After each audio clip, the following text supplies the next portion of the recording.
Rajahmundry city YSR Congress party జాతీయ అధికార ప్రతినిధి రాజమండ్రి మాజీ ఎంపీ మార్గాని భరత్ ఆదేశాల ప్రకారం సిటీలో మెడికల్ కాలేజీలు ప్రైవేటీకరణ వ్యతిరేక ఉద్యమంలో భాగంగా కోటి సంతకాల సేకరణ ఆర్టీసీ కాంప్లెక్స్ ఆదిత్య కాలేజీ వద్ద సిటీ బీసీసీఎల్ ప్రెసిడెంట్ పీత రామకృష్ణ మిత్ర బృందం ఆధ్వర్యంలో నిర్వహించారు.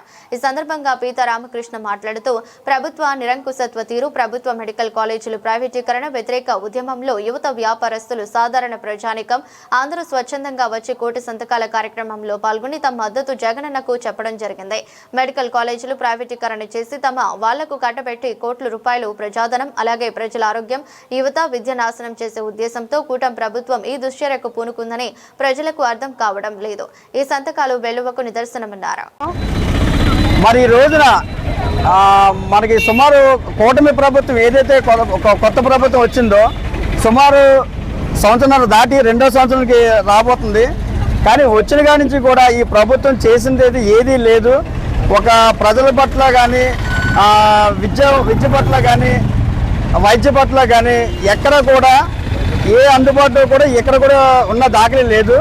కావున కనీసం అప్పుడు గత ప్రభుత్వంలోని పేదవాడు ఎప్పుడు కూడా పేదవాళ్ళలో ఉండకూడదు, ఉద్యోగం చేసుకోవాలి, చదువుకోవాలి, ఉద్యోగం చేసుకోవాలి అనే ఉద్దేశంతో విద్య, వైద్యం ప్రజలకు ఎప్పుడు కూడా ఫ్రీగా ఉండాలి, అందుబాటులో ఉండాలని చెప్పేసి ఆ గవర్నమెంట్లో మెడికల్ కాలేజీలు కానీ లేకపోతే జాబుల విషయంలో కానీ యువతకి అందరికీ కూడా చేదోడు వాదుడుగా ఉండేది.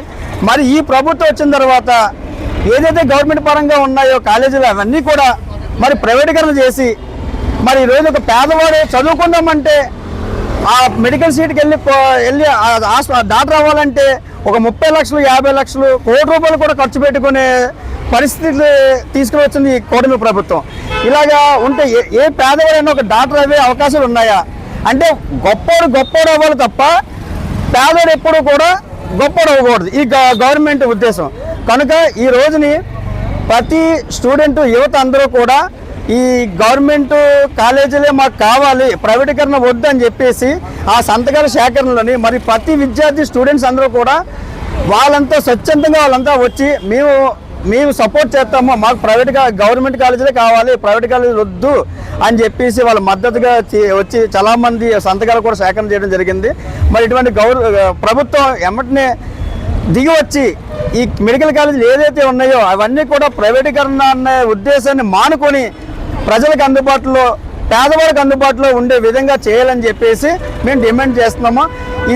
ఇది కానీ చేయని పక్షంలోనే విద్యార్థులతో అందరితో కూడా యూత్ అందరినీ కూడా వేసుకొని దీన్ని ఒక ఉద్యమం కూడా చేపడతామని చెప్పి తెలియజేసుకుంటున్నాం.